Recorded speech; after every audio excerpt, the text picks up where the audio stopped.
Layla Benson had perfected the art of invisibility as a maid in Prince Karim Al Hassan's Dubai palace. But when his fiancée Rania dared her to try on a crimson engagement gown as a cruel joke, and Karim laughed, saying he'd marry her if she fit into that dress, they made a fatal mistake.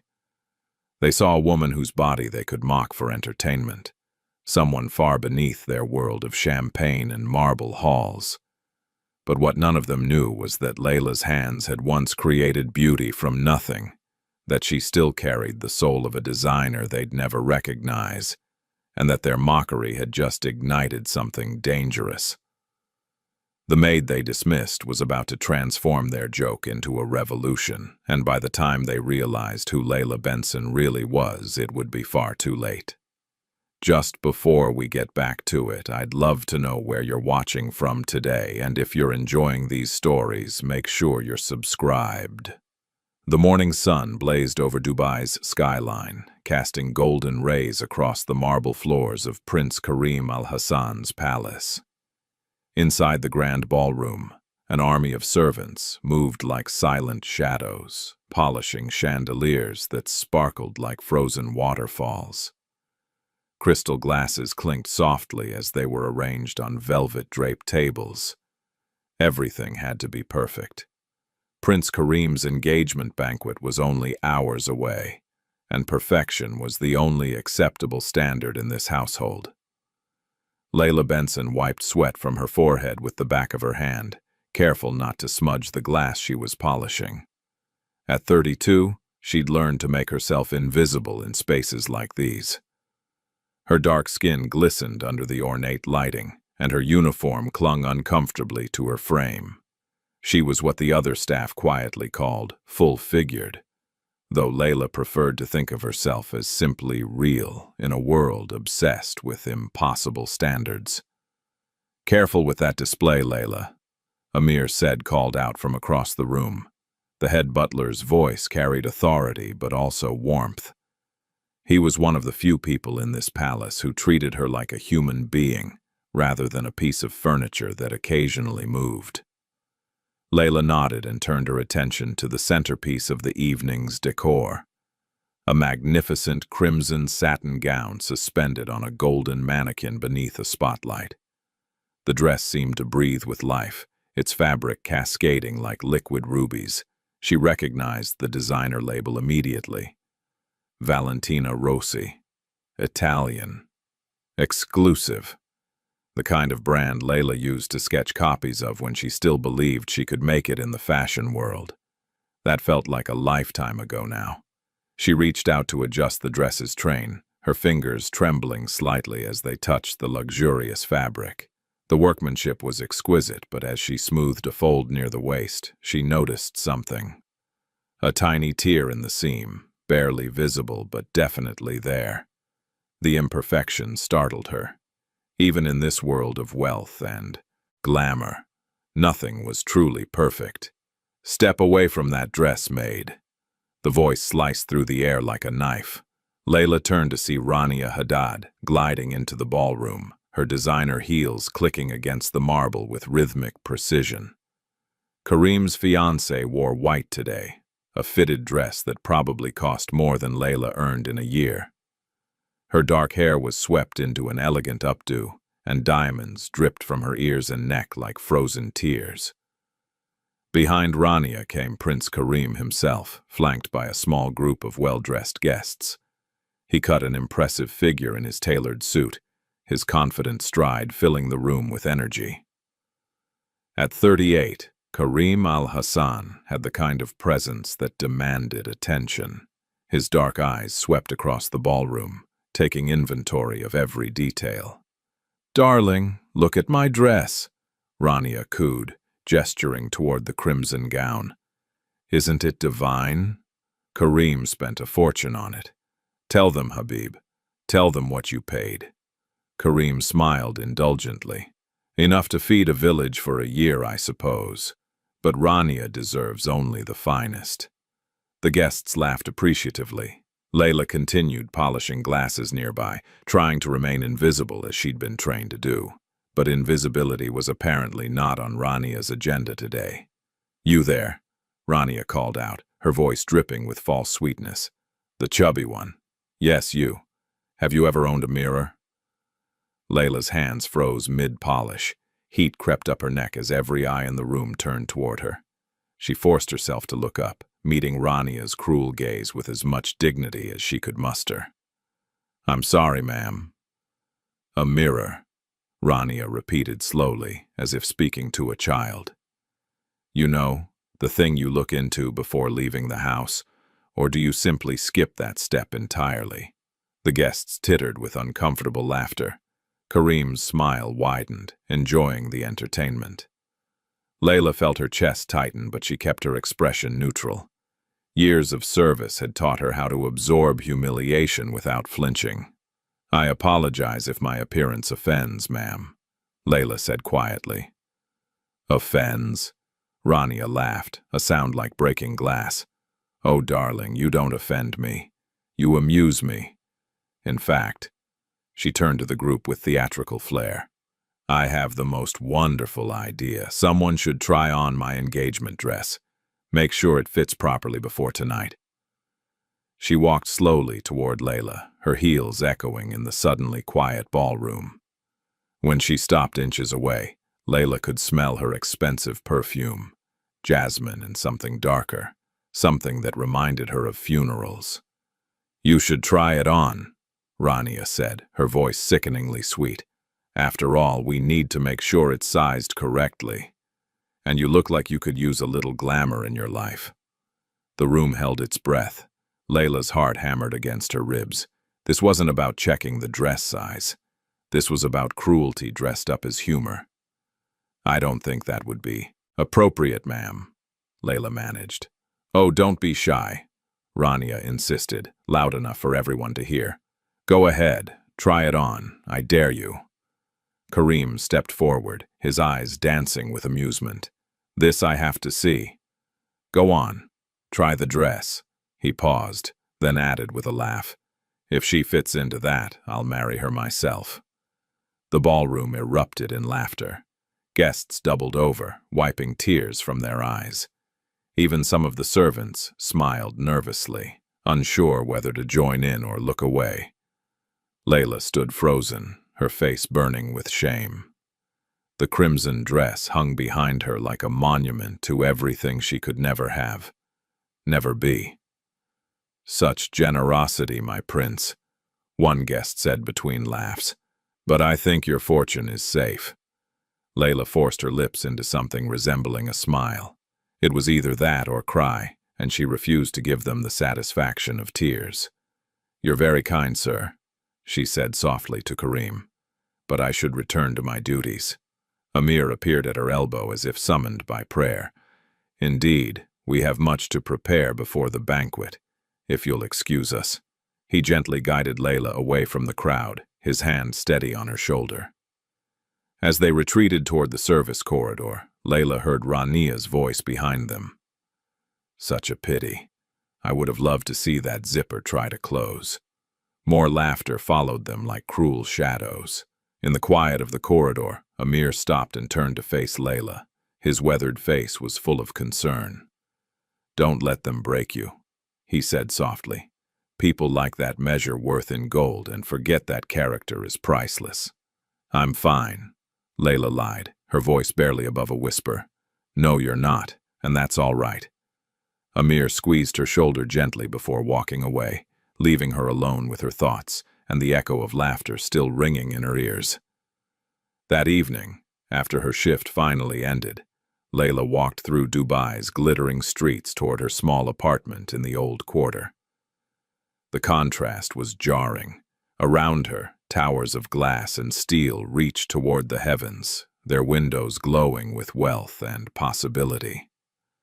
Luxury cars hummed past, their drivers never glancing at the woman in the maid's uniform trudging along the sidewalk. She felt invisible again, but this time the invisibility was a relief, rather than an insult. When she finally reached her apartment, a modest one-bedroom with barely enough space to breathe, Layla collapsed onto her worn sofa. Her feet ached, her back ached, but more than anything, her heart ached. She reached under the sofa and pulled out an old leather portfolio, its edges frayed from years of handling. Inside were sketches, dozens of them, evening gowns and business suits, casual wear and bridal pieces. Each design represented a dream, a possibility, a version of Layla that had existed before hardship forced her into service. Her fingers traced the lines of a dress she'd designed 5 years ago, back when she still owned a small studio in Hysphetus, the creative district. Back when she still believed talent and hard work were enough. Before the landlord raised the rent. Before her biggest client went bankrupt owing her money. Before everything fell apart. Like a dress with broken stitches.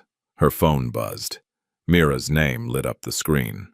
Her younger sister always seemed to call at precisely the right moment, as if connected to Layla's heart by some invisible thread. "Hey, sis!" Mira's cheerful voice filled the silence. "Just checking in. How was your day?" Layla hesitated, then decided on honesty. "They laughed at me today. The prince's fiancé dared me to try on her engagement dress. He said if I fit into it, he'd marry me himself." Silence stretched across the line. Then Mira spoke, her voice fierce. "Those people are empty inside, Layla. They have everything except what matters. That doesn't make it hurt less. I know, but listen to me." Mira's voice softened. "God never wastes pain. Every tear you cry is watering seeds you can't see yet. One day you'll look back on this moment and understand why you had to go through it." Layla closed her eyes, letting her sister's words wash over her. "I want to believe that. Then believe it. You're not just a maid, Layla. You're a designer who happens to clean houses right now. There's a difference." After they said goodbye, Layla stood and walked to her bathroom mirror. She looked at her reflection honestly for the first time in months. Yes, she'd gained weight since her studio closed. Stress and cheap food had taken their toll. Her uniform was faded and shapeless. Dark circles shadowed her eyes. But beneath all of that, she was still Layla Benson. The girl who'd sewn her first dress at age 12. The woman who'd once believed she could change the world one stitch at a time. "If they want to laugh," she whispered to her reflection, "let them. They won't forever." She didn't know how those words would prove prophetic. The next morning arrived with Dubai's usual brilliance, sunlight flooding across the city like liquid gold. Layla returned to the palace for her morning shift, her body heavy with exhaustion, but her mind strangely alert. As she polished silverware in the butler's pantry, she overheard voices from the adjacent room. Rania's distinctive laugh echoed through the doorway, followed by the murmur of her friends' voices. "I'm telling you, the wedding will be absolutely perfect," Rania was saying. "And best of all, having a maid-free ceremony. No servants hovering around, ruining the aesthetics in photos. In fact, I'm planning to fire most of them after the wedding, starting with that chubby one from yesterday." Her friends laughed. "You are absolutely wicked, Rania." "Practical, darling. Practical." The words hit Layla like a physical blow. She'd known service positions were unstable, but hearing it spoken so casually, knowing she was disposable entertainment before her inevitable dismissal, ignited something in her chest. Not anger, exactly. Something cleaner. Something like determination. She finished her shift mechanically, then walked home with new purpose in her stride. That evening, standing in her small apartment, Layla made a decision. She wouldn't seek revenge. Revenge was for people who had nothing better to do with their pain. Instead, she would do something more powerful. She would reclaim herself. She pulled out her old sketches again, but this time she also retrieved something else from the back of her closet. A pair of worn running shoes she'd bought years ago during a brief fitness phase that fizzled out after 3 weeks. Tomorrow, everything would change. The next morning, Layla woke at 4:30, a full hour before her usual alarm. She dressed in old clothes and laced up the running shoes. Her apartment building had 6 floors and no elevator. She started climbing. Up and down. Up and down. Her thighs burned after the second trip. By the 5th, she thought she might die. But she didn't stop. Each step was a small rebellion against every laugh, every cruel word, every moment she'd felt worthless. When she finally stopped, sweat pouring down her face, she felt something she hadn't felt in years. Pride. At work, she volunteered for the heaviest tasks. Carrying laundry baskets became weight training. Climbing stairs to deliver meals became cardio. She moved faster, worked harder, and for the first time in forever, it wasn't just to survive. It was to transform. Amir noticed after the first week. One evening, as Layla hefted a basket of linens that would normally require 2 people to carry, he intercepted her in the corridor. "You're going to hurt yourself," he said, but his eyes were curious rather than critical. "I'm fine," Layla replied, setting the basket down with only slightly labored breathing. Amir studied her for a long moment. Then he smiled, a small, knowing expression. The kitchen always has leftover meals from the royal chef. Grilled fish, vegetables, things that would just go to waste. It would be a shame to throw them away. Layla met his eyes. "That would be a shame, sir. The staff refrigerator, check it after your shift." He walked away without another word, but Layla understood. He was helping her, quietly supporting her transformation without asking questions or demanding explanations. That night, she found containers of beautiful, healthy food waiting for her.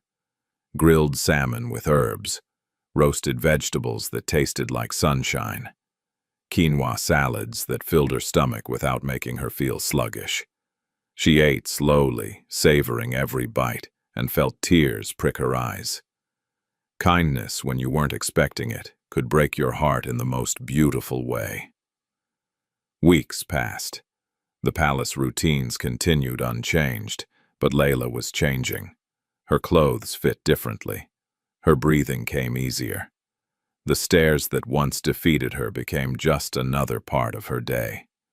One evening, during a quiet moment in the library where she was dusting shelves, Layla pulled out a scrap of paper and began sketching.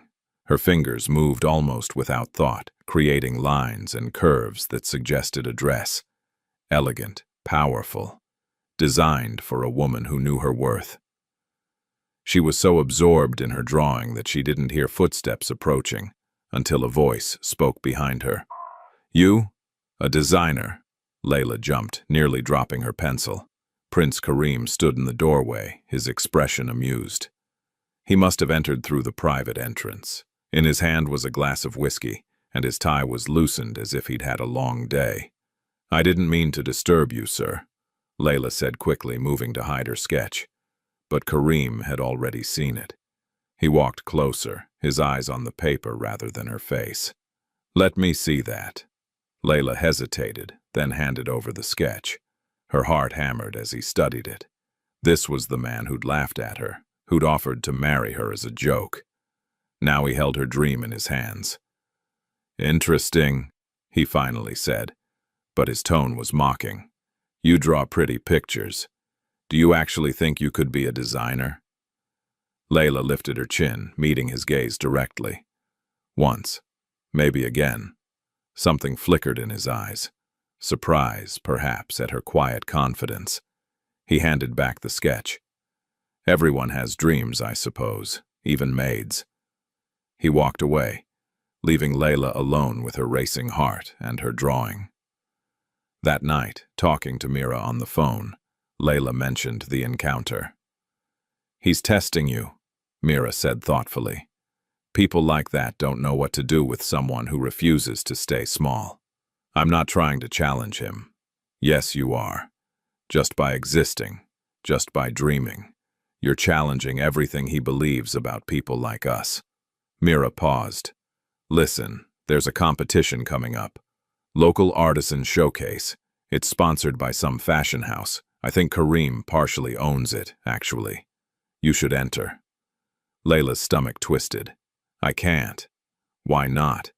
"Because if I fail, it proves them right. If I succeed, I lose everything. Either way, I'm trapped."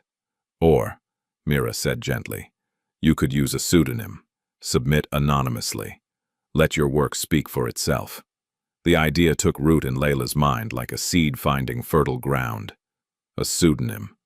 A way to test herself without risking everything. "LB Atelier," she whispered. "What?" "That's what I'd call myself. LB Atelier." Mira laughed with delight. "Then do it, sis. Show them what you're made of." Over the next 2 weeks, Layla worked on her submission during every spare moment. She sketched during lunch breaks, refined details while waiting for laundry to finish, and dreamed in fabric and thread. But submitting wasn't enough. She needed to create something real, something tangible. She began collecting discarded materials from the palace laundry. A piece of silk with a wine stain that could be cut around, satin scraps from hem alterations, lace trim that Rania had rejected for being too common. Late at night in her apartment, Layla sewed. Her fingers moved with muscle memory, creating something beautiful from discards and dreams. Meanwhile, at the palace, Rania's cruelty intensified. She seemed to sense something changing in Layla, some shift in posture or confidence, and it infuriated her. "You're moving slower today," Rania snapped one afternoon, though Layla was actually working faster than ever. "Perhaps you've been eating too many sweets." The old Layla would have apologized. The new Layla simply said, "I'll work harder, ma'am," and continued with her tasks. That small refusal to be diminished seemed to enrage Rania more than any argument could have. She began assigning Layla impossible workloads, scrubbing floors that didn't need scrubbing, polishing silver that was already spotless, reorganizing storage rooms that were already organized. Layla did it all without complaint, treating each task as another opportunity to build strength and endurance. Her body grew leaner and stronger. Her mind grew clearer and more focused. One night, after a particularly brutal shift, Layla collapsed onto her bed fully clothed. Every muscle ached. Her hands were raw from chemicals and scrubbing. She wanted to cry, to give up, to accept that maybe she was meant to remain invisible forever. Instead, she whispered Kareem's mocking words into the darkness. "If she fits into that, I'll marry her myself." The memory didn't hurt anymore. It fueled her. She dragged herself to the mirror and studied her reflection. Her face looked different now, sharper, more defined. Her body was changing, yes, but more importantly, something inside her was changing. She was remembering who she'd been before the world convinced her to shrink. The next morning, a letter arrived. Plain white envelope, no return address. Layla's hands shook as she opened it. "Congratulations, LB Atelier. Your submission has been shortlisted for the Artisan Showcase. Please prepare to present your work at the exhibition on March 15th. Layla read the letter 3 times, certain it must be a mistake. But there it was, an official letterhead and everything. Her work, her dream, had been noticed. She sank onto her sofa and burst into tears. Not tears of sadness this time, tears of hope. The first real hope she'd felt in years. "Thank you," she whispered to the empty apartment, to God, to the universe, to whatever force had decided she deserved this chance. "Thank you." She looked at the crimson fabric draped over her sewing table, her own version of the dress that had humiliated her, transformed now into something entirely her own. Something that carried her story, her pain, her resilience. Layla Benson was no longer just a maid who'd been laughed at by a prince. She was an artist on the verge of reclaiming her voice. And she was just getting started. Layla's acceptance letter remained tucked inside her pillowcase, a secret she touched every morning like a talisman. The exhibition was 3 weeks away, and she still hadn't figured out how to attend without losing her job. But sometimes faith meant moving forward, even when the path wasn't clear. What she didn't know was that her submission had already caused ripples in circles far above her station. In a glass-walled office overlooking Dubai Marina, 3 competition judges sat reviewing entries. One of them was Marcus Whitfield, a British fashion consultant who handled acquisitions for Kareem's investment portfolio. "This LB Atelier piece is remarkable," Marcus said, holding up the photograph of Layla's design. "The craftsmanship is flawless, but more than that, there's emotion in every seam. You can feel the story it's trying to tell." "Anonymous submission," another judge noted. "No portfolio, no credentials, just this single piece." "Sometimes that's all you need," Marcus replied. "Raw talent speaks louder than pedigree. I'm voting to shortlist." The other judges agreed. Within days, the list was published online. LB Atelier's name appeared among designers with established studios and wealthy backers. Layla saw it on her phone during a bathroom break at the palace and had to bite her lip to keep from crying out. She was competing. Actually competing. The exhibition required physical attendance. Designers would set up small displays, answer questions from judges and the public, and the winner would be chosen based on both craftsmanship and presentation. Layla needed a full day off, something she'd never requested in 2 years of service. That evening, she approached Amir in the staff quarters. He was reviewing the next week's schedule, his reading glasses perched on his nose. "Sir, I need to ask for something," Layla began, her voice steady despite her racing heart. Amir looked up. "Go on." "I need March 15th off, a full day. It's for family. A sick relative." She hated lying to him, but the truth felt too fragile to speak aloud. If she said it was for the competition, and somehow Kareem or Rania found out, they'd find a way to sabotage her. Amir studied her face for a long moment. Then he nodded slowly. "Family is important. I'll mark you down for personal leave." "Thank you, sir." "Layla." He removed his glasses and his expression grew serious. "Whatever you're doing, I hope it brings you peace." She realized then that he knew she was lying, but he was choosing to trust her anyway. The kindness nearly undid her. For the next 3 weeks, Layla worked like a woman possessed. By day, she served at the palace, enduring Rania's increasingly creative cruelties. By night, she sewed. Her fingers developed new calluses. Her eyes burned from close work under dim lighting. But slowly, miraculously, her dress came together. She'd taken the essence of Rania's crimson gown, the flowing silhouette, the dramatic train, and transformed it into something entirely her own. She used repurposed satin in a deep burgundy shade, overlaid with delicate lace she'd salvaged from discarded curtains. The bodice was hand-embroidered with tiny beads she'd collected one by one from broken costume jewelry the palace staff had thrown away. It was a dress made from scraps and determination. A dress that whispered rather than shouted. A dress that said you don't need wealth to create beauty. Mira came over the night before the exhibition to help Layla prepare. She brought a garment bag and a small makeup kit. "You're going to walk in there with your head high," Mira said firmly, helping Layla press the dress one final time. "You're not just LB Atelier. You're Layla Benson, and you're brilliant. What if they laugh at me? What if they see I'm just a maid playing dress-up? Then they're blind." Mira took her sister's hands. "Listen to me. You've been made small for so long that you've forgotten your actual size. Tomorrow you stand tall. Promise me." "I promise." That night, Layla barely slept. She rehearsed what she'd say if judges asked about her background, her training, her inspiration. Every imagined conversation ended with someone recognizing her as Kareem's maid, and the room erupting in laughter. But morning came regardless of her fears.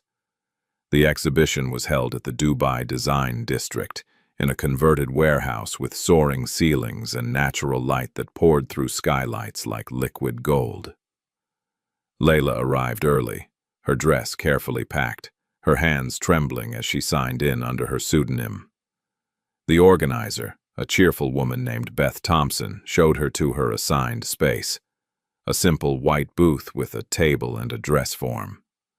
"You've got 2 hours to set up before the doors open," Beth said. "Judges will circulate throughout the day. The public vote happens tonight. Good luck." Layla looked around at the other booths. Designer after designer unpacked professional lighting, printed portfolios, branded signage. One exhibitor had a full-length mirror framed in gold. Another had a promotional video playing on a tablet. Layla had her dress, a hand-lettered sign that said LB Atelier, and a small bouquet of wildflowers Mira had insisted she bring. She carefully dressed the mannequin, adjusting the shoulders and smoothing the fabric. The dress caught the natural light beautifully, the burgundy satin glowing like embers. The lace overlay added texture and depth. The beadwork sparkled subtly at the neckline and cuffs. It wasn't the most expensive piece in the exhibition, but it had something the others lacked: a soul. The doors opened at 10. Within minutes, the warehouse filled with fashion students, bloggers, industry professionals, and curious members of the public. Layla stood beside her display, trying to look confident while her stomach churned. People drifted past, some pausing to glance at her work before moving on to flashier displays. A few stopped to ask questions. "What's your brand philosophy?" one young woman asked. "Creating beauty from what others overlook," Layla answered. Finding value in the discarded." An older man in expensive shoes examined the beadwork closely. "This is hand-stitched?" "Yes, sir, every bead." "Impressive patience. You don't see that much anymore."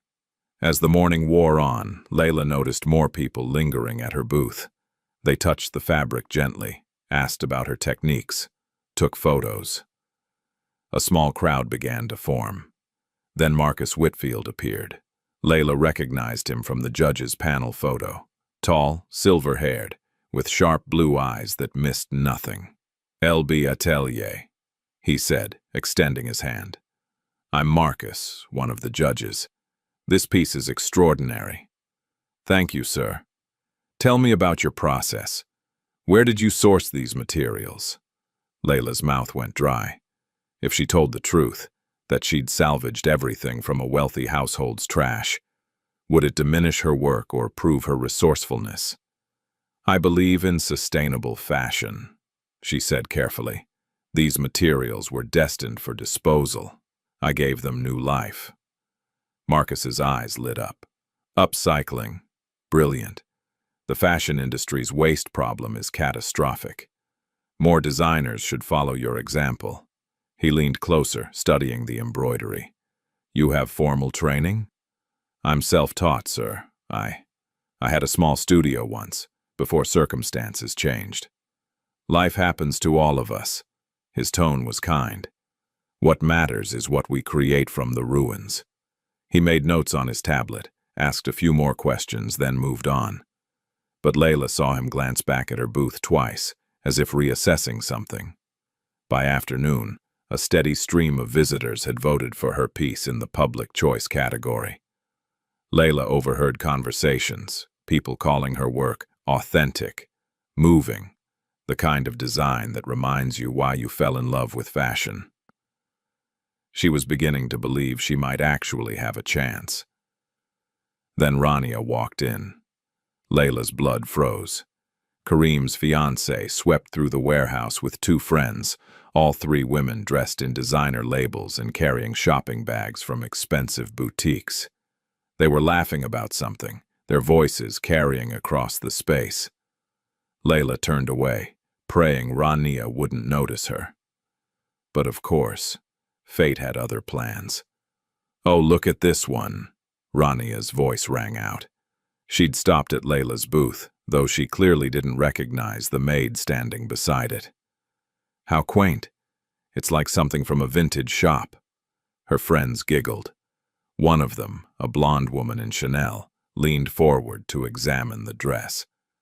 Is this supposed to be upcycled or just cheap? There's a difference, Rania said, and they all laughed. Layla kept her head down, her heart hammering. She'd lost weight and wore her hair differently today, but if Rania looked at her face, the game would be over. The beadwork is actually quite nice, the third friend admitted, a slight note of surprise in her voice.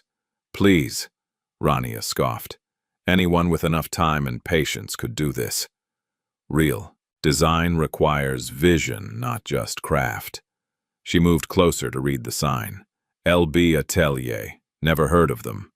Probably some nobody from the slums trying to break into real fashion. The words hit Layla like physical blows, but she forced herself to remain still and silent.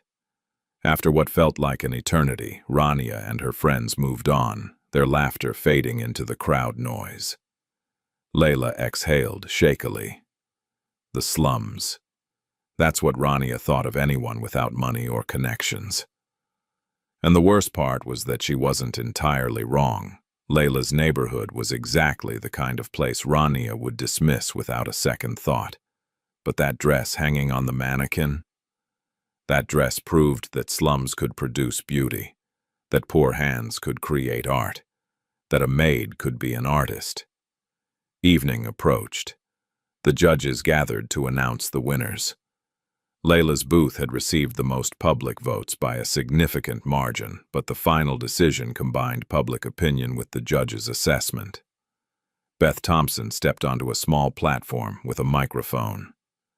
Thank you all for attending today's Artisan Showcase. We've seen remarkable talent from established designers and emerging voices alike. Layla's hands twisted together. She'd done what she came to do, proved to herself that her work had value. Winning didn't matter, except it did. It mattered terribly.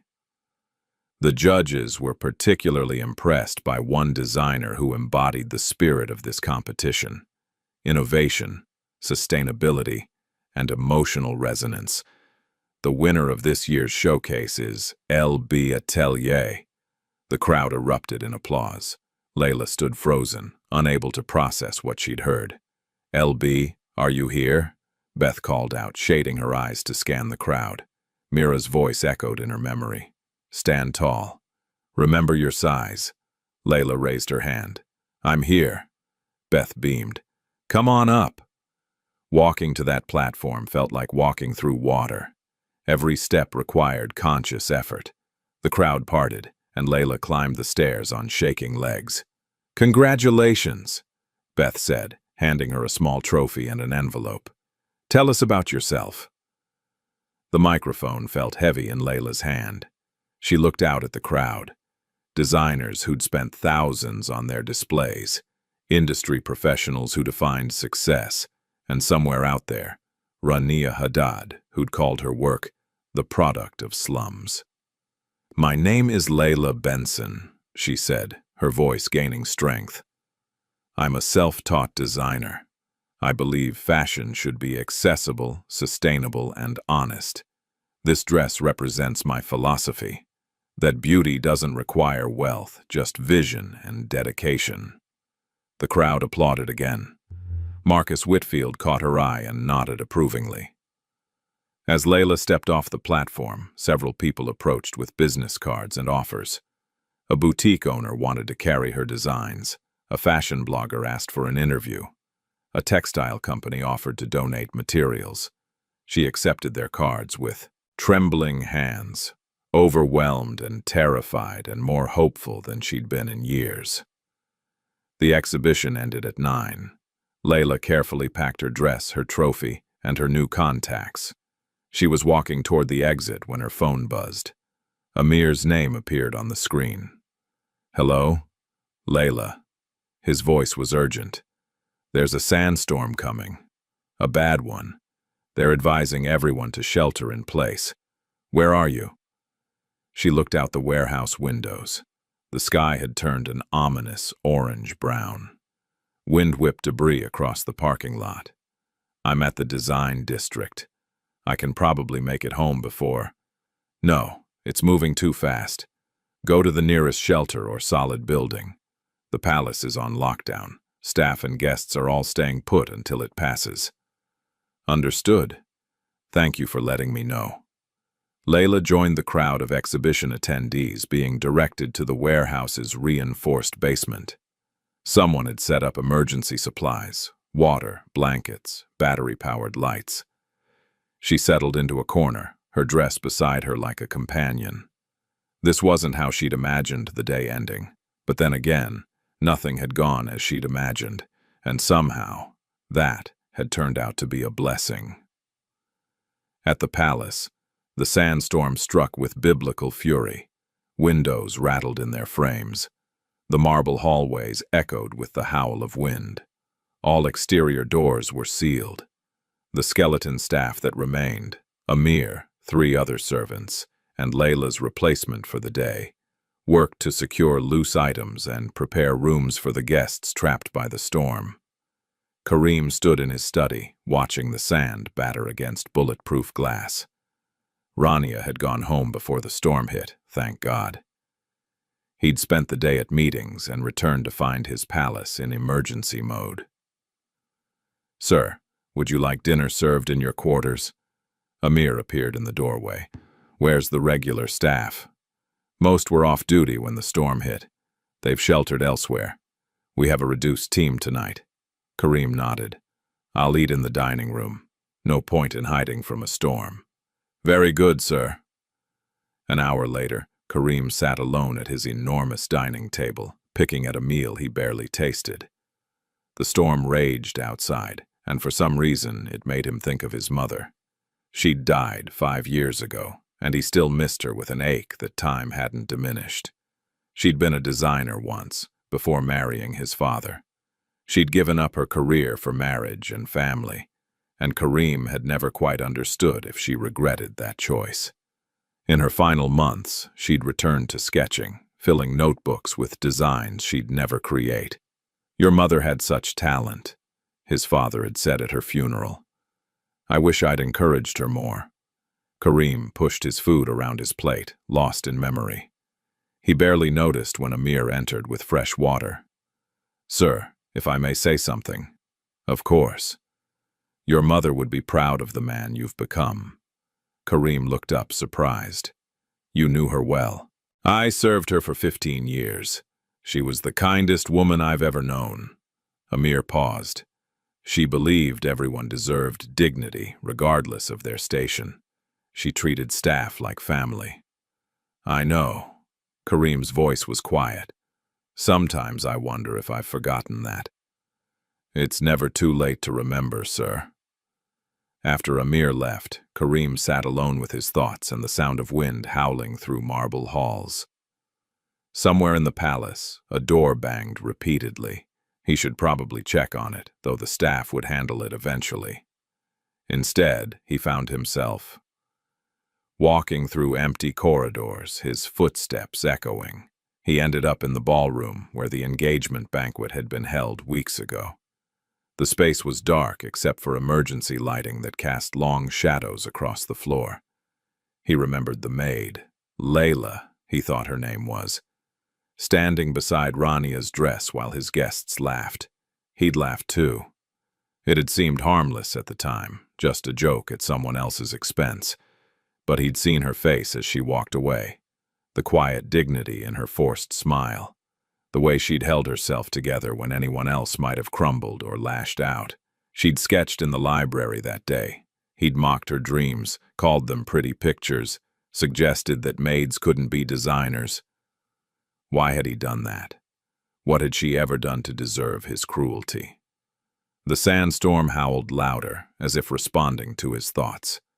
By morning, the storm had passed, leaving Dubai covered in a fine layer of sand like powdered sugar on a cake. Layla emerged from the warehouse shelter exhausted, but exhilarated. She'd won. Actually won. The trophy in her bag felt real and solid, proof that she wasn't crazy for believing in herself. She made it back to her apartment, showered off the sand and sweat, and fell into bed.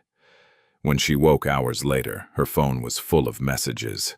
Mira congratulating her. Beth asking about follow-up interviews, and several unknown numbers, likely the people who'd asked for her contact information at the exhibition. One message stood out. It was from an unlisted number with a brief text. Congratulations, L.B. Atelier. Your work caught many eyes yesterday, including mine. I'd like to commission a piece for an upcoming gala. Name your price. K. Al-Hassan. Layla's blood turned to ice. Kareem. The message was from Kareem. He wanted to buy her design for Rania's gala. The same Rania who'd called her work the product of slums. Layla stared at her phone, her mind racing. This was impossible. If Kareem bought her design, if she accepted the commission, her secret identity would be in jeopardy. Someone would eventually connect L.B. Atelier to the palace Maid. But refusing meant losing the biggest opportunity of her career. Kareem's endorsement would open doors she couldn't even imagine. She typed 3 responses and deleted them all. Finally, she wrote, "Thank you for your interest. I'll consider your offer." Non-committal. Safe. Temporary. But she knew this storm, the one brewing in her life, was just beginning. 2 days later, Layla returned to the palace for her regular shift. She'd decided to pretend the competition had never happened, to keep her 2 worlds separate for as long as possible. That plan lasted approximately 3 hours. She was arranging flowers in the main gallery when Amir found her. "Layla, Prince Kareem has requested you bring tea to his study." Her hands froze mid-arrangement. "Me specifically?" "He asked for you by name." Layla's mouth went dry. Did he know? Had someone told him? She forced herself to breathe normally. "Of course, I'll prepare it now." 10 minutes later, she stood outside Kareem's study, balancing a silver tea service and trying to control her shaking hands. She knocked. "Enter." Kareem sat behind his desk, dressed casually in a white shirt with rolled sleeves. Papers covered his workspace, and his laptop screen showed what looked like financial reports. He glanced up as she entered. "Ah, Layla, thank you." He gestured to the side table. "You can leave it there." She moved carefully, setting down the tray without rattling the cups. A small miracle given her nerves. "Sir, will there be anything else?" "Actually, yes. Sit for a moment." Her heart hammered. "Sir, I should return to my duties." "It's fine. Amir knows you're here." He leaned back in his chair, studying her. "I wanted to ask you something. You sketch, don't you? I saw you in the library." "Sometimes, sir." "You said you might design again. Did you mean that?" Layla met his eyes, uncertain where this was going. "I'd like to, yes. Someday." "Why did you stop?" The question surprised her with its directness. She could lie, give a simple answer. But something in his expression, a genuine curiosity without the usual mocking edge, made her answer honestly. "My studio failed, sir. I couldn't pay rent. My biggest client went bankrupt and never paid me for 3 months of work. I lost everything except my sketches and my skill. Service work was the only way to survive." Kareem was quiet for a moment. That must have been difficult. It was necessary. There's a difference between necessary and easy. He poured himself tea, then offered her a cup. She hesitated, but refusing would be rude. She accepted it with trembling hands. "My mother was a designer," Kareem said suddenly, his voice softer. "Before she married my father, she gave it up for family. I think she regretted that, though she never said so directly." He stared into his tea. "In her last year, she told me she wished she'd found a way to do both, to be a wife and mother and still create. She said giving up her art meant giving up a piece of her soul." Layla didn't know what to say. This vulnerable side of Kareem felt dangerous, like a trap she might fall into. "Why are you telling me this, sir?" He looked up and something in his eyes had changed. Because I've been thinking about that day. The engagement, party, what I said to you. It was cruel. I'm not apologizing, he added quickly. Not exactly, but I'm acknowledging it. I understand, sir. Do you? He set down his cup. I don't think you do. I don't think I do either. He stood and walked to the window overlooking the garden. My mother would have been ashamed of me that day. She always said that privilege comes with responsibility, and I've been failing that responsibility for a long time. Layla remained silent, afraid to speak and break whatever spell had fallen over this moment. There's a designer, Kareem continued, still facing the window. Calls themselves LB Atelier, won a competition 2 days ago. Their work is remarkable, sustainable, emotional, honest. Everything my mother believed fashion should be. He turned back to face her. I want to commission a piece from them for the humanitarian gala next month, but they haven't responded to my offer yet. Layla's pulse thundered in her ears. He was talking about her, to her, about her. Perhaps they're considering their options, sir. Perhaps, he smiled slightly, or perhaps they don't trust me. Can't say I'd blame them. I haven't given many people reason to trust me lately. I should go, sir. My duties. Of course. He waved her toward the door. Thank you for the tea. And Layla? She paused at the doorway. Yes, sir. Don't give up on your sketches. You have talent. I shouldn't have dismissed that. She nodded, unable to speak, and fled the study.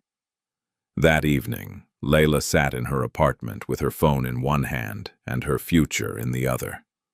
Kareem's message still waited for her response. His words from the study echoed in her mind. He'd almost apologized. He'd opened up about his mother. He'd acknowledged his cruelty. Was it genuine? Or was this some elaborate game she couldn't see the edges of? She thought of the dress hanging in her closet, the burgundy gown that had won the competition, the dress made from scraps and hope, the dress that had given her back her voice. She thought of Kareem's mother, giving up her art and regretting it forever. She thought of Mira saying, God never wastes pain. Finally, she typed a response. I accept your commission. I'll create something worthy of your mother's memory. Thank you for the opportunity. LB Atelier. She hit send before she could change her mind. A minute later, her phone buzzed with his reply. Thank you. I look forward to meeting you in person to discuss details. My assistant will arrange a meeting next week. Layla stared at the message. Meeting. In person. Next week. The two halves of her life were about to collide, and there was nothing she could do to stop it.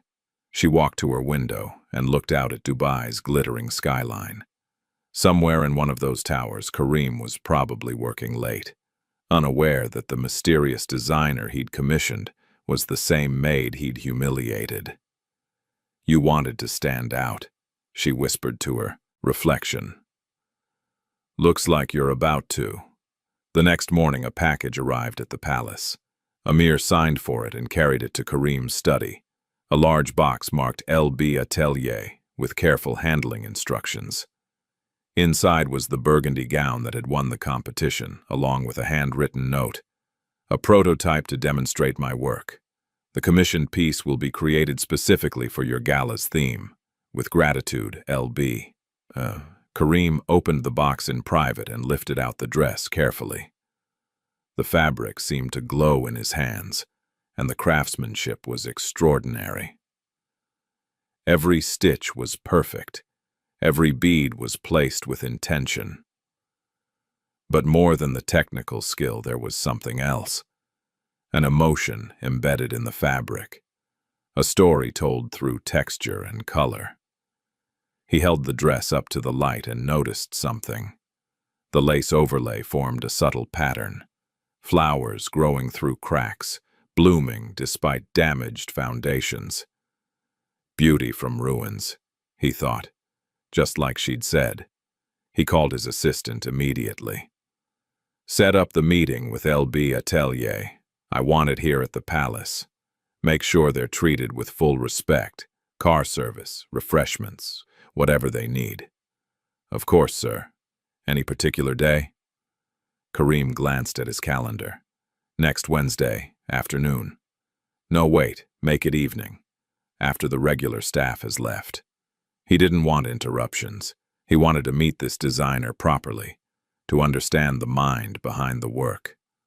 What he didn't know was that the designer would be working in his palace that same day, dusting his shelves and polishing his floors, invisible in plain sight. 1 week until the two worlds collided.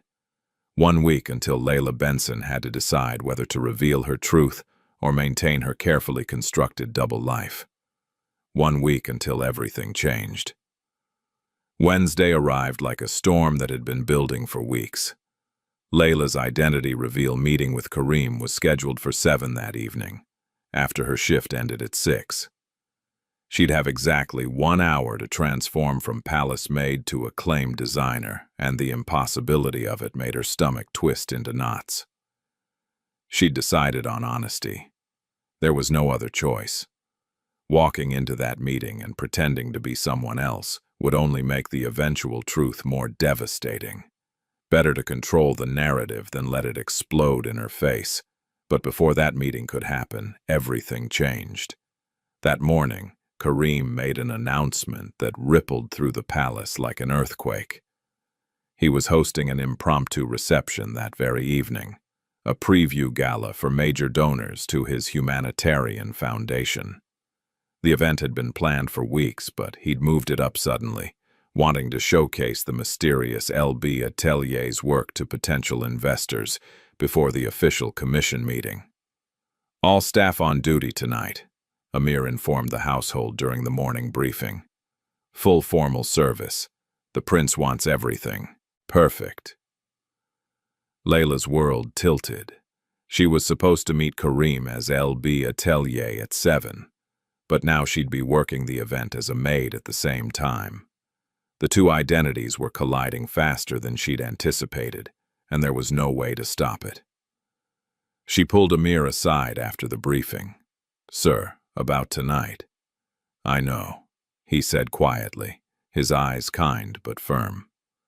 "Whatever you're facing, you'll handle it. Trust yourself."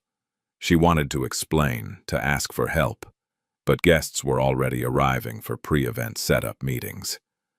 There was no time. By 6 o'clock, the ballroom glowed with golden light. The same space where Layla had been humiliated now hosted elegant cocktail tables draped in cream silk. A string quartet played softly in the corner. Servers circulated with champagne and hors d'oeuvres. And at the center of the room, beneath a spotlight that made it shine like captured fire, stood Layla's burgundy dress on a golden mannequin.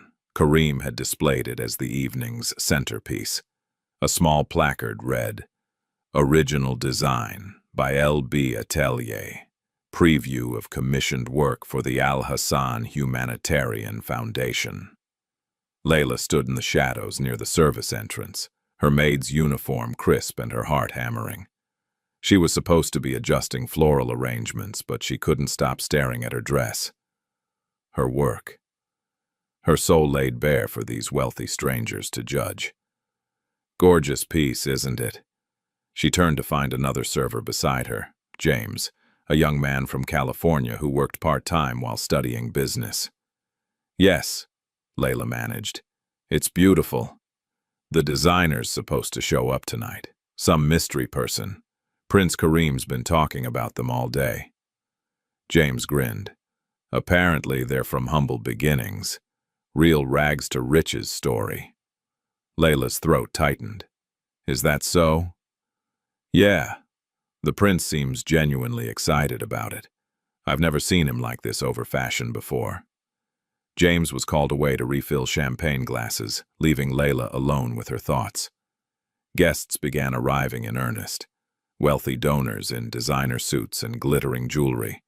business associates who'd flown in from Europe and Asia, and unfortunately, inevitably, Rania Haddad.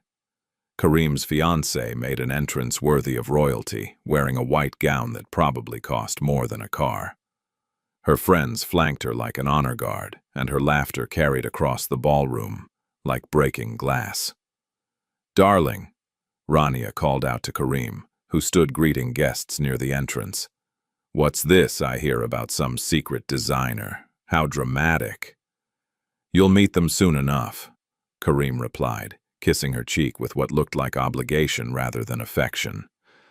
"I think you'll be impressed." Rania drifted toward the center display with her entourage. Layla busied herself straightening already perfect napkins at a nearby table, her back turned but her ears straining to hear. "This is the piece everyone's talking about." Rania's voice dripped with skepticism. She circled the mannequin slowly, examining the dress from every angle. "It's quaint, very arts and crafts. I think it's stunning," one of the guests nearby said, a woman Layla recognized as Sarah Montgomery, a fashion journalist. "The sustainability aspect is brilliant. Using discarded materials to create something this refined? That takes real vision. Or desperation," Rania muttered, loud enough for her friends to hear and giggle. Layla's hands clenched around the napkin she was holding. She forced herself to breathe slowly, to stay calm. Soon this would all be over. Soon everyone would know the truth. The question was, which truth would destroy her first? At 7 o'clock, Kareem stepped onto the small stage where the quartet had been playing. The music stopped. Conversations faded. All eyes turned to the prince. "Thank you all for coming tonight," Kareem began, his voice warm and confident. "Many of you know about the humanitarian foundation my late mother inspired me to create. She believed that art and compassion should walk hand in hand, that beauty has the power to change lives." He gestured toward the burgundy dress. "This piece represents everything she believed in. It's made from materials others discarded. It required patience, skill, and vision. Most importantly, it tells a story of transformation, taking what the world calls worthless and revealing its hidden value." The crowd murmured approvingly. Layla stood frozen near the kitchen entrance, her pulse roaring in her ears. "The designer behind this work has shown us that true class needs no title," Kareem continued. "That talent can emerge from anywhere, if we're willing to see it. Tonight, I'm honored to introduce you to L.B. Atelier." He paused, scanning the crowd expectantly. "Please join me on stage." Silence fell across the ballroom. Heads turned, looking for someone to step forward. But Layla remained paralyzed, her feet refusing to move. This was it, the moment that would change everything. And she couldn't make herself take a single step. "L.B.?" Kareem called out again, a note of confusion entering his voice. "Are you here?" Amir appeared beside Layla so quietly she almost jumped. "Now or never," he whispered. "Choose who you want to be." His words broke through her paralysis. She thought of Mira saying, "Stand tall." She thought of her mother, who'd taught her to sew when she was barely old enough to hold a needle. She thought of every laugh, every insult, every moment she'd been made to feel invisible. She stepped into the light. Walking across that ballroom felt like walking through water. Every step required conscious thought. She was vaguely aware of heads turning, of confused murmurs spreading through the crowd like ripples in a pond. Kareem's expression shifted from confusion to shock as he recognized her. His mouth opened slightly, but no words came out. Layla reached the stage and climbed the steps with shaking legs. She stood, beside Kareem, facing the crowd of wealthy strangers and the few staff members brave enough to watch from the shadows. "My name is Layla Benson," she said, her voice quieter than she'd intended. She cleared her throat and tried again, stronger this time. "I'm L.B. Atelier. I designed this dress." The ballroom erupted. Cameras flashed as journalists recognized a story. Guests turned to their neighbors, whispering urgently. Near the center display, Rania's face had gone completely white. "You?" Rania's voice cut through the chaos like a blade. "The maid? This is a joke." "No joke," Sarah Montgomery called out, her journalist instincts fully engaged. "Are you saying you work here, as staff?" Layla nodded, her hands trembling but her voice steady. "I've been employed here for 2 years. Before that, I owned a small design studio that failed. I took service work to survive, but I never stopped creating." "This is ridiculous," Rania said, pushing through the crowd toward the stage. "Kareem, surely you don't believe this. She probably stole that design from someone else." "I didn't steal anything," Layla said firmly, meeting Rania's furious gaze. "Every stitch in that dress was sewn by my hands. The lace came from old palace curtains marked for disposal. The beads came from broken jewelry thrown away by the household. I created beauty from what you considered worthless." "How dare you?" "She's telling the truth." Marcus Whitfield stepped forward from the crowd. "I judged the competition. The craftsmanship is clearly hand-done.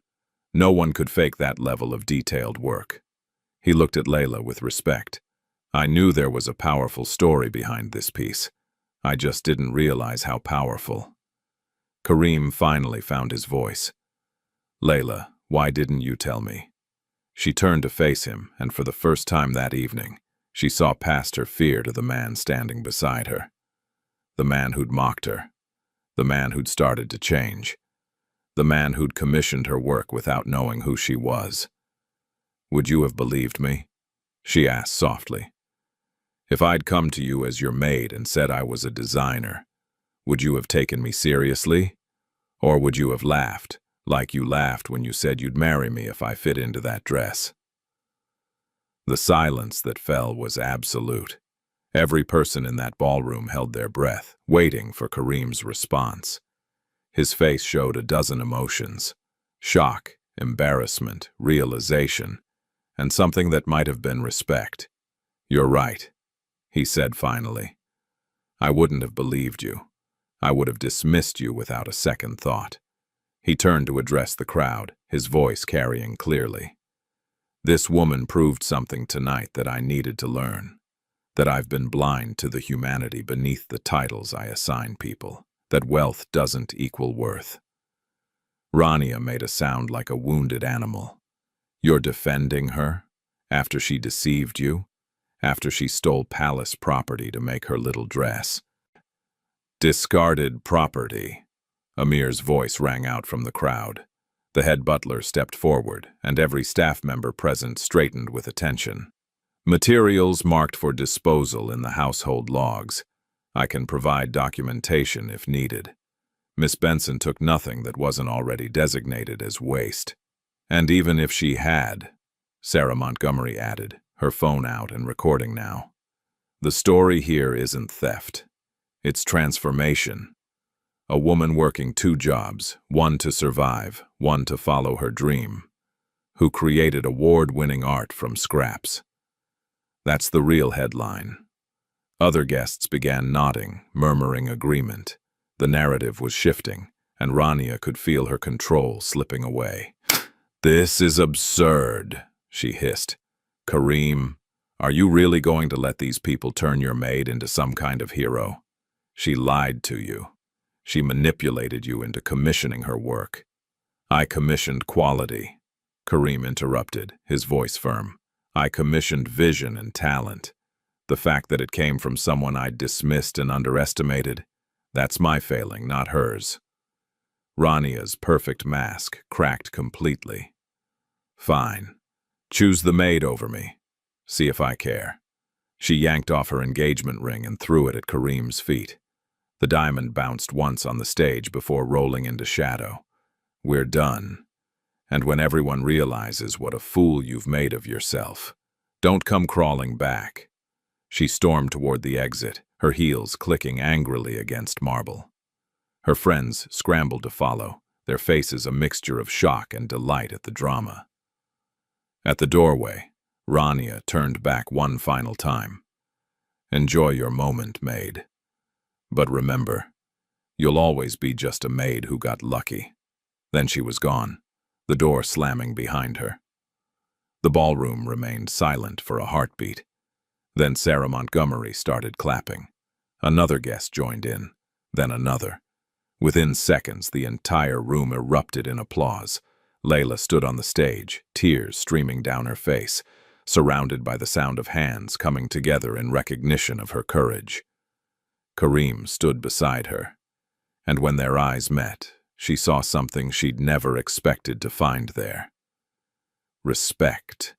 The rest of the evening passed in a blur. Guests surrounded Layla with questions and business cards. Sarah Montgomery conducted a formal interview right there in the ballroom. Marcus Whitfield introduced her to 3 boutique owners. A textile manufacturer offered to donate materials for her next collection. Through it all, Kareem remained nearby, not hovering but present. Available if she needed support but respectful of her moment. It was nearly midnight when the last guests departed. The ballroom slowly emptied, leaving Layla standing beside her dress, exhausted and overwhelmed. Kareem approached carefully, as if afraid she might bolt. "Layla, I owe you an apology. You already apologized, kind of, earlier this week. That wasn't enough." He ran a hand through his hair, a gesture that made him look younger and more uncertain. "What I said at the engagement party, what I implied about your worth based on your appearance and position, that was cruel. There's no excuse for it. You were showing off for your guests. I understand how these things work. That doesn't make it right." He looked at her directly. "My mother would have been ashamed of me that day. She would have seen your talent immediately. She would have encouraged you, hired you, made sure you succeeded." His voice dropped. "Instead, you got me. Someone who measured people by all the wrong things." Layla studied his face, seeing genuine remorse there. "People can change. I want to. I'm trying to." He gestured to the dress.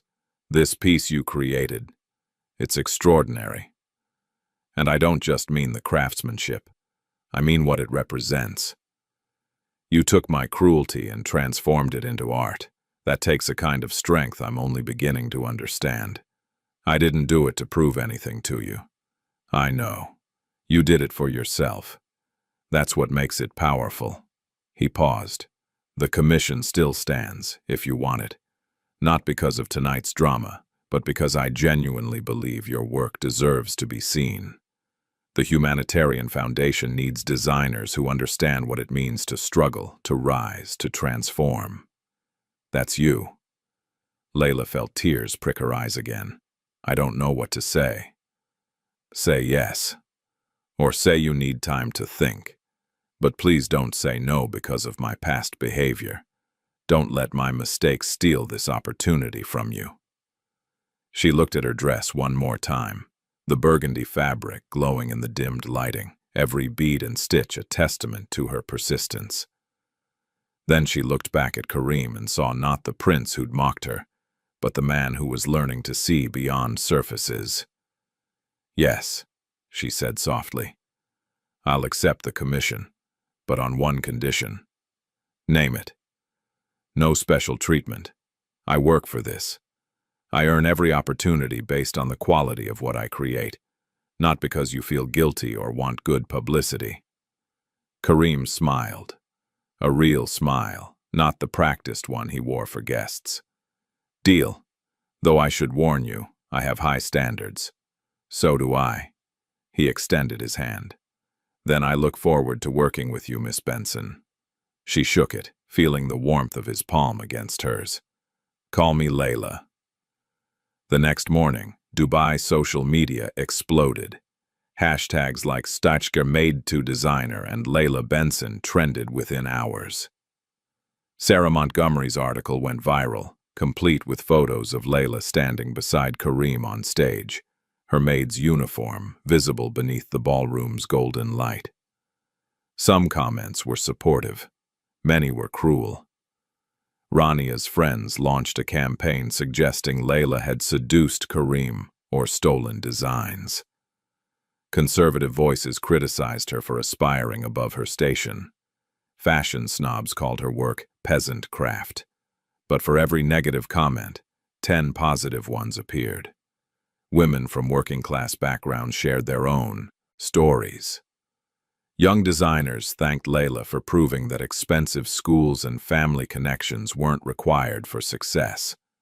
Social justice advocates celebrated her representation of sustainable, ethical fashion. Layla read it all from her apartment, her phone buzzing constantly with notifications. Mira sat beside her, scrolling through responses and occasionally reading the particularly meaningful ones aloud. "Listen to this one," Mira said. "I'm a hotel housekeeper who paints in my spare time. I've been too scared to submit to galleries because I'm afraid they'll judge me for my day job. Watching Layla's courage gave me the strength to finally try. Thank you for showing us we're more than our circumstances." Layla wiped her eyes. "I didn't think about other people. I was just trying to survive. That's exactly why it matters. You didn't perform courage for cameras. You lived it because you had no choice. People recognize that authenticity." A knock at the door interrupted them. Layla opened it to find a delivery man holding an enormous bouquet of flowers, roses in every shade of red, burgundy, and cream. The card read, "For the designer who taught me to see. Thank you for your patience with my education. Looking forward to our collaboration. K."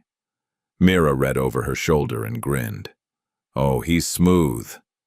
It's professional." "Sure it is. That's why he chose flowers that match your award-winning dress." Layla couldn't help smiling. "Shut up." But that smile faded when she checked her messages and found several from unknown numbers. Most were opportunities, interview requests, collaboration offers, an invitation to speak at a design school. But one message stood out, its tone sharp and threatening. "You stole from the palace and everyone knows it. Enjoy your fame while it lasts. When the truth comes out, you'll lose everything." A friend. Layla's blood ran cold. She showed Mira, who frowned. "That's definitely from Rania or one of her circle. They're trying to scare you." "Maybe they should. Maybe I did overstep. Those materials belonged to the palace." "Stop." Mira gripped her shoulders. "You used discarded items with permission. Amir documented everything. They have nothing except spite and wounded pride. Wounded pride can be dangerous. So can talent and courage. And you have both." Over the next few days, the battle lines became clear. Rania's camp launched a PR offensive, painting Layla as a manipulative social climber. They dug into her past, finding the failure of her first studio and spinning it as evidence of incompetence. They questioned her education, her credentials, her right to be taken seriously. But Kareem's foundation fought back, not with attacks, but with action. They released documentation showing Layla's materials were legitimately sourced from palace waste. They shared testimonials from the competition judges. They posted photos of her detailed sketches and work process. Most effectively, they shared Kareem's own statement. "I made a mistake when I judged Miss Benson based on her position, rather than her talent. I won't compound that mistake by allowing others to do the same. Her work speaks for itself. Either you see the quality or you don't. But your blindness doesn't diminish her vision." The statement was shared thousands of times. It showed up on fashion blogs and news sites, and slowly, inevitably, public opinion shifted. Rania's reputation began to crumble like sand. People remembered her history of mistreating staff. Former employees came forward with stories of her cruelty. Business partners quietly distanced themselves from her family's companies. Within a week, she'd gone from Dubai's golden girl to its cautionary tale. Layla watched it happen with mixed feelings. She'd never wanted to destroy Rania. She'd just wanted to be seen. One evening, as she sat in her apartment working on sketches for Kareem's commission, Mira burst through the door with her laptop. "You need to see this." She turned the screen toward Layla. It showed a live stream. Rania, standing in front of cameras at what looked like a hastily arranged press conference. Her makeup was perfect as always, but her eyes were hard. "I want to address the recent allegations," Rania said, her voice brittle. "Yes, I was engaged to Prince Kareem. Yes, that engagement has ended. But not because of some maid with delusions of grandeur. It ended because Kareem changed. He became someone I no longer recognized." She paused as if gathering strength. "As for Layla Benson, I acknowledge that I may have been unkind. Service work is demanding, and I should have shown more appreciation for those who facilitate my lifestyle." It was the closest thing to an apology Rania was capable of giving, and it was grudging at best. "However," she continued, her voice sharpening, "I want everyone watching to understand something. Just because someone overcomes obstacles doesn't make them a hero. Just because they work hard doesn't mean they deserve success. Some people are meant to serve. That's the natural order, and no amount of public sympathy changes that." Mira slammed the laptop shut. "She's unbelievable." But Layla felt something unexpected. Not anger, not triumph. Just a profound sadness for someone so trapped in their own worldview that they couldn't imagine another way to live. "She's already lost," Layla said quietly. "She just doesn't know it yet." 2 weeks after the gala, Kareem's assistant called to schedule their first official design consultation. Not at the palace this time. At a proper studio space the foundation had rented for Layla. When she arrived, she found a sun-filled room with cutting tables, sewing machines, bolts of fabric in every color imaginable, and a note on the main table. "For L.B. Atelier. May your next chapter be as beautiful as your last. The Al Hassan Foundation." Layla stood in the center of the space, turning slowly to take it all in. This was real. This was hers. This was the second chance she'd stopped believing in. Kareem arrived an hour later, dressed casually in jeans and a button-down shirt. He looked around the studio and smiled. "What do you think?" "I think I might be dreaming." "Then let's dream together. Show me what you're imagining for the gala piece." They spent the next 3 hours discussing designs, themes, and possibilities. Kareem talked about his mother's philosophy, about what the foundation meant to him. Layla sketched while he talked, her pencil capturing ideas as they emerged. And somewhere in that conversation, something shifted between them. The prince and the maid dissolved, leaving just two people who understood loss and transformation and the courage it took to become something new. When Kareem finally left that evening, he paused at the door. "Layla?" "Yes?" "Thank you for not giving up. On yourself, on your art, on the possibility that people can change." He smiled softly. "You made me want to be better. That's a rare gift." After he left, Layla stood alone in her new studio, her heart full of something that felt dangerously close to hope. Her phone buzzed. Mira's text read, "How did it go?" Layla looked around the studio one more time, then typed her response. "I think maybe we're both becoming the people we were always meant to be." Outside, the Dubai sun set in shades of burgundy and gold, painting the sky in colors that matched Layla's dreams. 3 months had passed since the gala that changed Layla's life. 3 months of early mornings in her new studio, of fabric and thread and dreams finally taking tangible form. 3 months of slowly learning to believe that this new reality wasn't a temporary gift that would be snatched away. The studio had become her sanctuary. Morning sunlight poured through floor-to-ceiling windows, illuminating cutting tables covered with sketches and fabric samples. One wall displayed her growing portfolio, designs ranging from evening wear to everyday pieces, each one carrying her signature philosophy of sustainable elegance.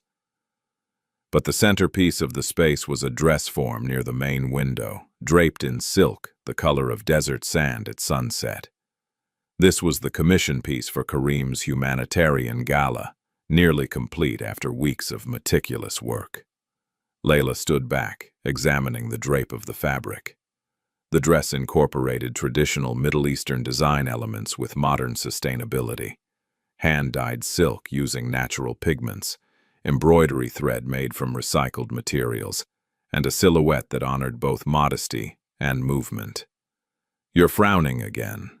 She turned to find Mira entering with coffee and pastries from the cafe downstairs.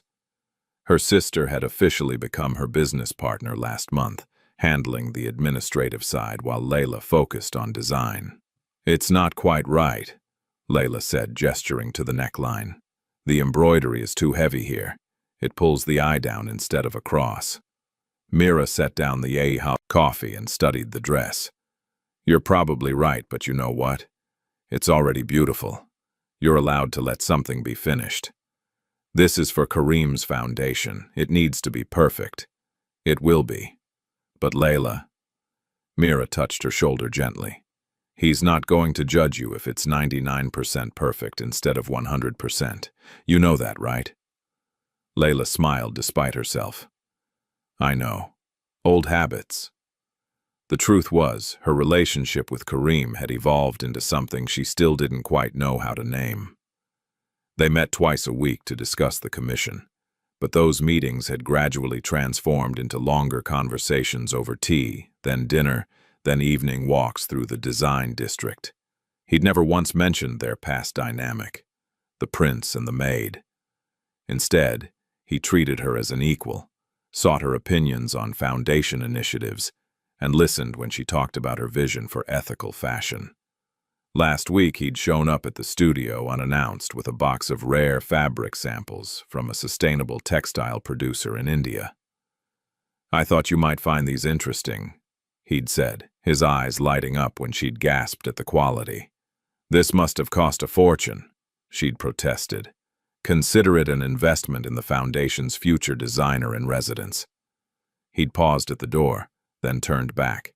"Or consider it a gift from someone who enjoys seeing you happy. Your choice how to frame it."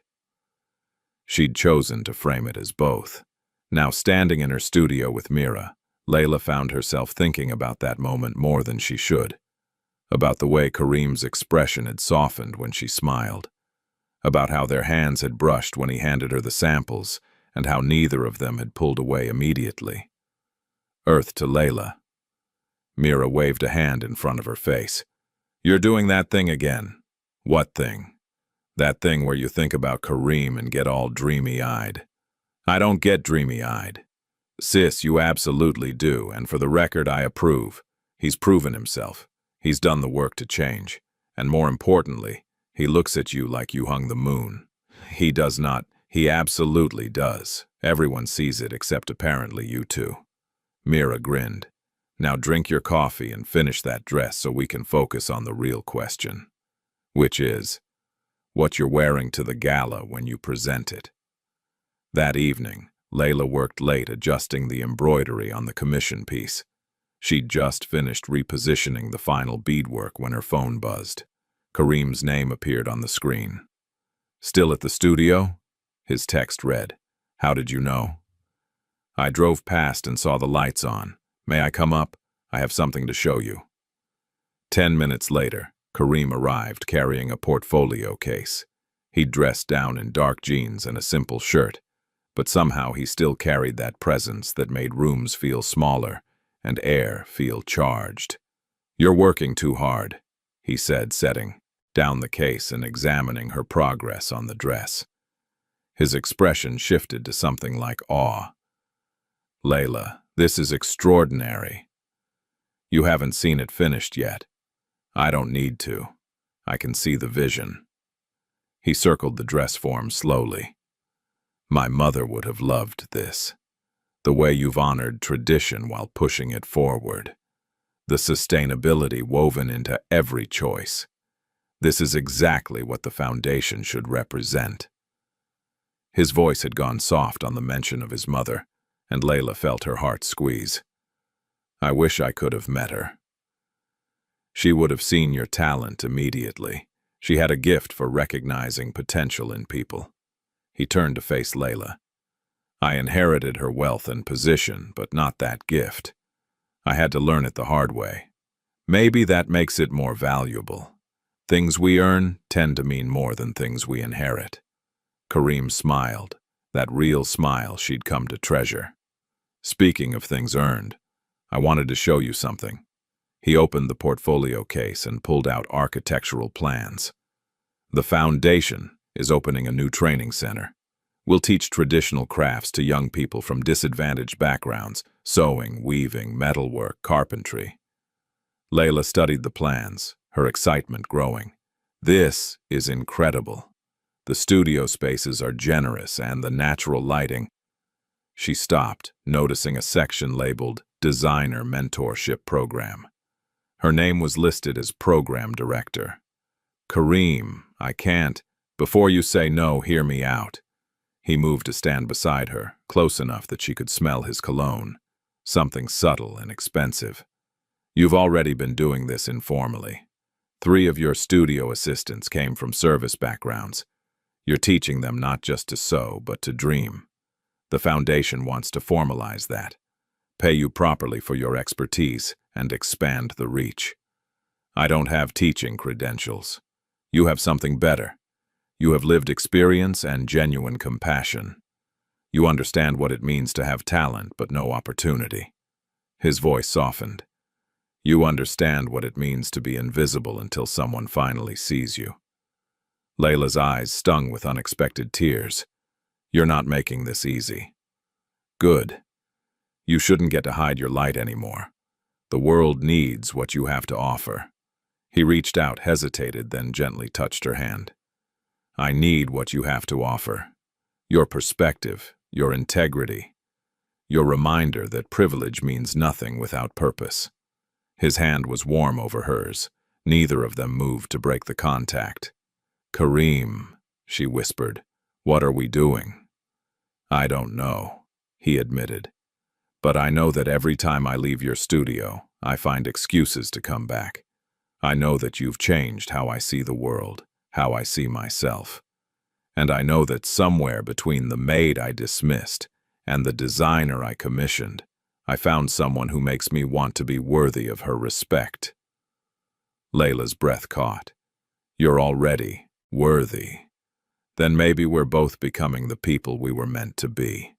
He smiled, squeezing her hand gently before releasing it. Think about the program. No pressure, but I hope you'll say yes. After he left, Layla stood alone in her studio, her hand still warm from his touch, her heart full of possibilities she'd stopped letting herself imagine. The humanitarian gala arrived on a perfect Dubai evening. The venue was an outdoor garden space with fountains and thousands of lights strung between palm trees. The dress code was formal, and the guest list read like a who's who of Middle Eastern society and international philanthropy. Layla arrived early for setup, wearing a dress she'd designed for herself, a flowing gown in deep emerald that complemented her skin tone and her newfound confidence. Mira had insisted on professional hair and makeup, and for once, Layla had agreed. When she caught her reflection in one of the venue's mirrored columns, she barely recognized herself. Not because she looked different, but because she finally looked like who she'd always been inside. The commission piece was displayed on a raised platform at the garden's center, illuminated by soft spotlights. Beside it stood a placard explaining the dress's sustainable materials and the foundation's mission. Guests began arriving as the sun set, painting the sky in shades of orange and pink.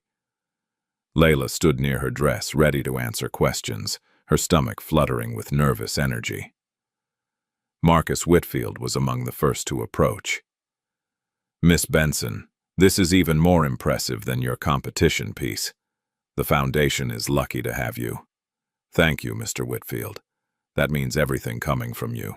Call me Marcus, please. And I hope you're prepared for what's about to happen. Half the designers here are going to try to poach you for their studios. I'm not interested in working for anyone else. I'm building something of my own. Good. Keep that fire. He moved on, making space for other guests who'd lined up to meet her. For the next hour, Layla found herself in conversation after conversation.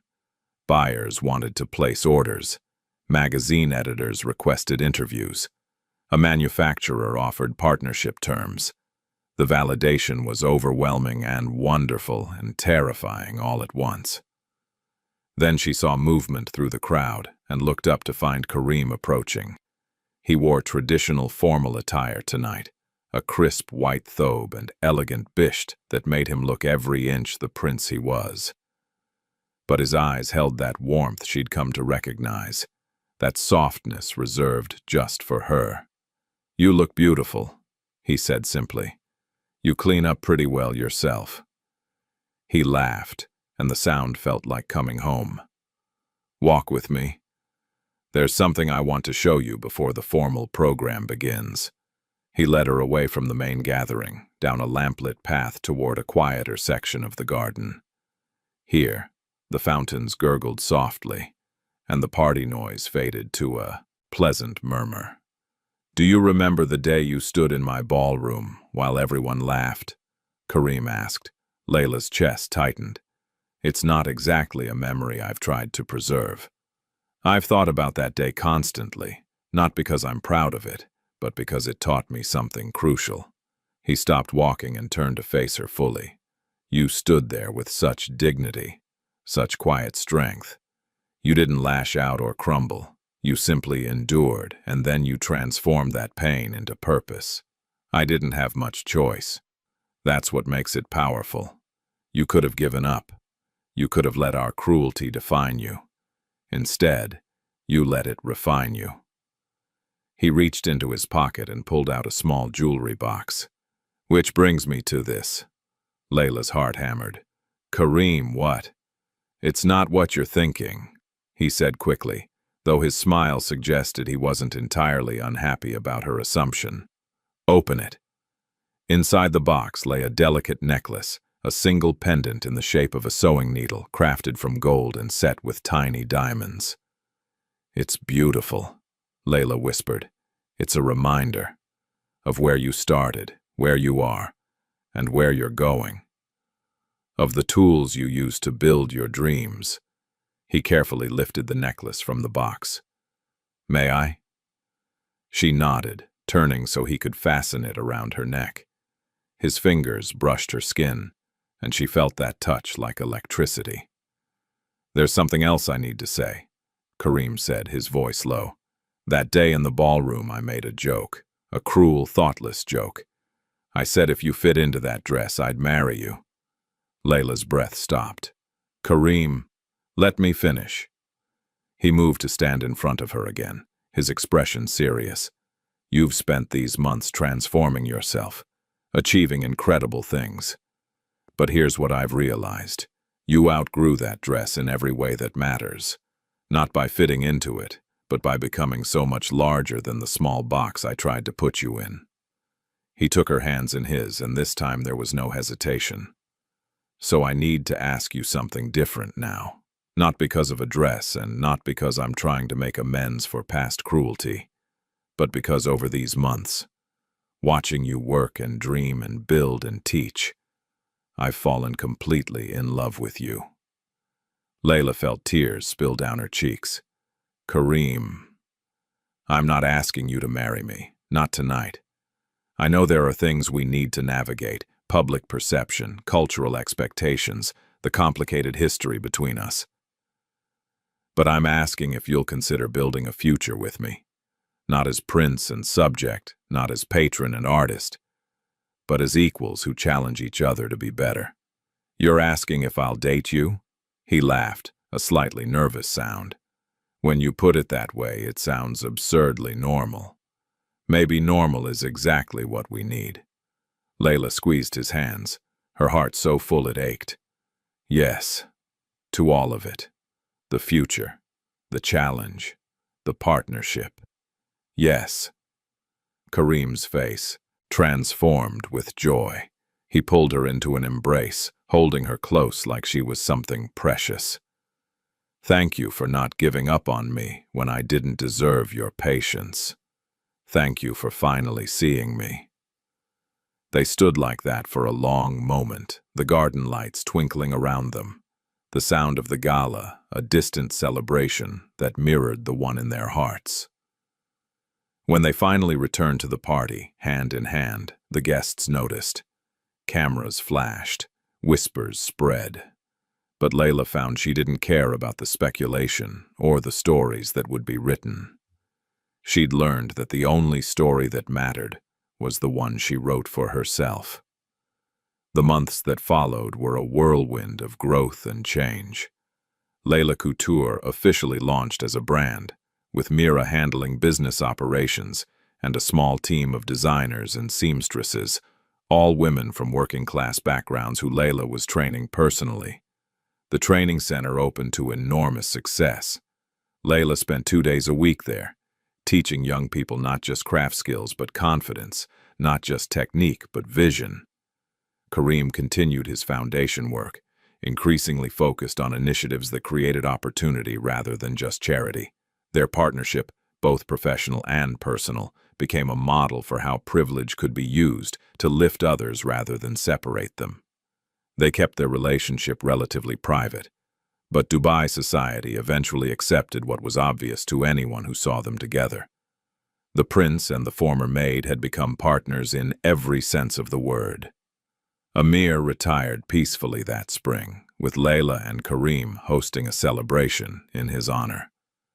The old butler pulled Layla aside during the party. "I knew from the beginning," he said with a gentle smile, "that you were destined for more than service. I just didn't know how spectacular that more would be. You helped make it possible. Your kindness when I needed it most. I'll never forget that. All I did was leave some food in a refrigerator. You did the rest." 6 months after the humanitarian gala, Layla stood in the same palace ballroom where her journey had truly begun. But this time, she wasn't there as a maid. She was there as the featured designer for a fashion show benefiting the Foundation's training programs. The ballroom had been transformed into a runway. Industry professionals filled the seats, cameras lined the walls. And at the center of it all, mounted on the same golden mannequin that had once held Rania's dress, was Layla's original burgundy gown, the one that had won the competition and changed her life. But now it had a new name. A plaque beside it read, "The Promise, original design by Layla Benson for LB Atelier." A reminder that beauty can emerge from pain and that we should never underestimate the power of keeping faith with ourselves. Models walked the runway in Layla's latest collection, pieces that blended sustainability with elegance, tradition, with innovation. Each garment told a story. Each design proved that fashion could be both beautiful and meaningful. Backstage, as Layla prepared for her final bow, Kareem found her. He'd been sitting in the front row all evening, and his pride had been visible from the stage. "Ready for this?" he asked. "As ready as I'll ever be. Then there's one more thing." He pulled out a small velvet box, different from the necklace box and somehow more significant. "I know I said I wouldn't ask yet. I know we're still navigating complicated waters. But watching you tonight, seeing everything you've built, I can't wait anymore." He opened the box, revealing a ring, simple, elegant, with a single, perfect diamond. "Layla Benson, you've taught me that true nobility has nothing to do with titles, that real wealth is measured in purpose and integrity, and the courage to become who we're meant to be." He dropped to one knee right there backstage, with the sounds of the fashion show continuing beyond the curtain. "Would you do me the extraordinary honor of becoming my wife? Not because of some joke about a dress, but because I love you more than I thought possible to love anyone." Layla looked down at this man who'd transformed from her tormentor to her champion, who'd done the difficult work of changing himself, who'd learned to see beyond surfaces to the human heart beneath. "Yes," she said, her voice strong and certain. "Yes, I'll marry you." He slipped the ring onto her finger and stood, pulling her into a kiss that felt like a promise and a beginning all at once. The show coordinator rushed over. "Miss Benson, you're on in 30 seconds for final bow." "Oh." She stopped short, taking in the scene. "Should I delay?" "No," Layla said, laughing through happy tears. "I'm ready." She walked onto that runway, holding Kareem's hand. And when the audience saw them together, saw the ring on her finger and the joy on their faces, the applause was deafening. Reporters surged forward with questions. "When's the wedding? How did he propose? What does this mean for the foundation?" But Layla only had eyes for the burgundy dress at the room's center, the dress that had started everything. She walked toward it slowly, Kareem beside her, and stood there for a moment in silence. "They said I'd never fit in that dress," she finally said, her voice carrying across the suddenly quiet ballroom. Cameras captured every word. "They were right. I was never meant to fit in. I was meant to stand out, to create, to transform, to become exactly who I was always destined to be." She turned to the crowd, her hand still in Kareem's. "This dress represents a promise I made to myself, that I wouldn't let anyone else's limitations define my possibilities. Tonight, I'm making a new promise. To every person who's been told they're not enough, who's been made to feel invisible, who's been laughed at for dreaming, your story isn't over. Your value isn't determined by others' blindness, and your dreams are worth fighting for."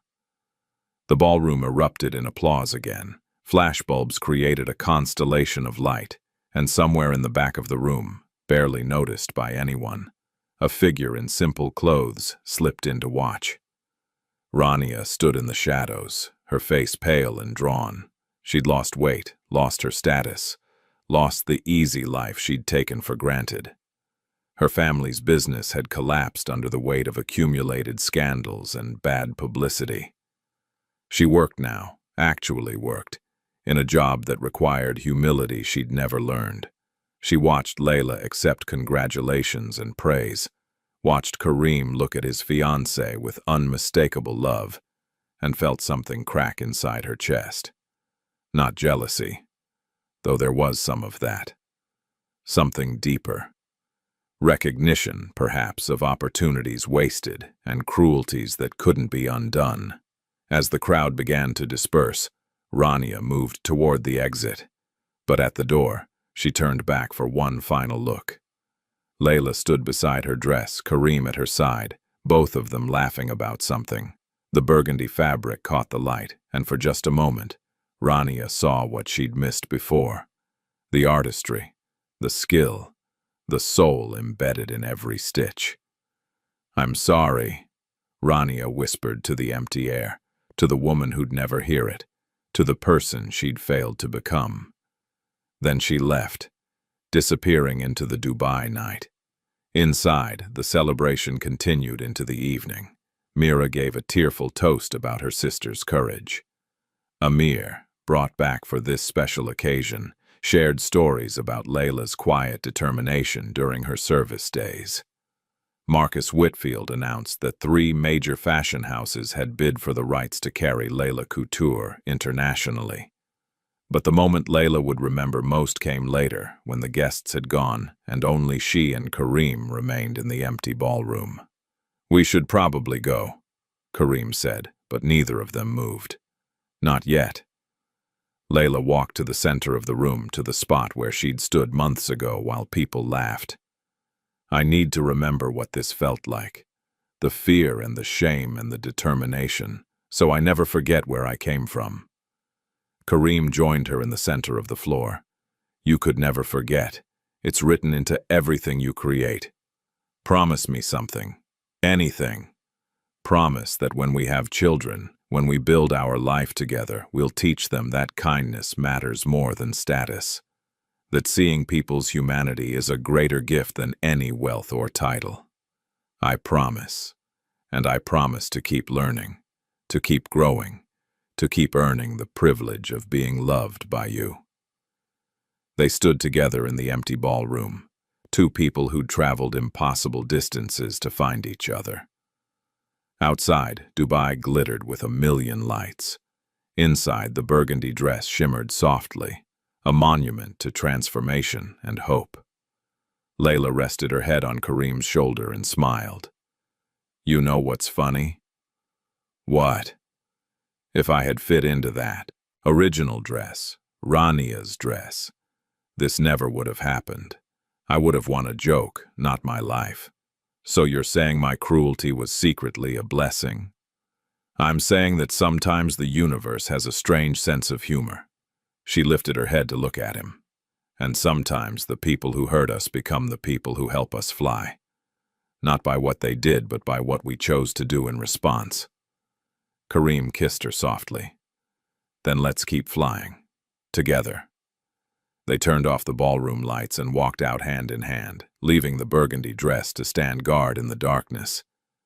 Above it, a banner had been hung for tomorrow's public exhibition. The dress that started it all, the Layla Benson collection, proof that dreams don't have size limits.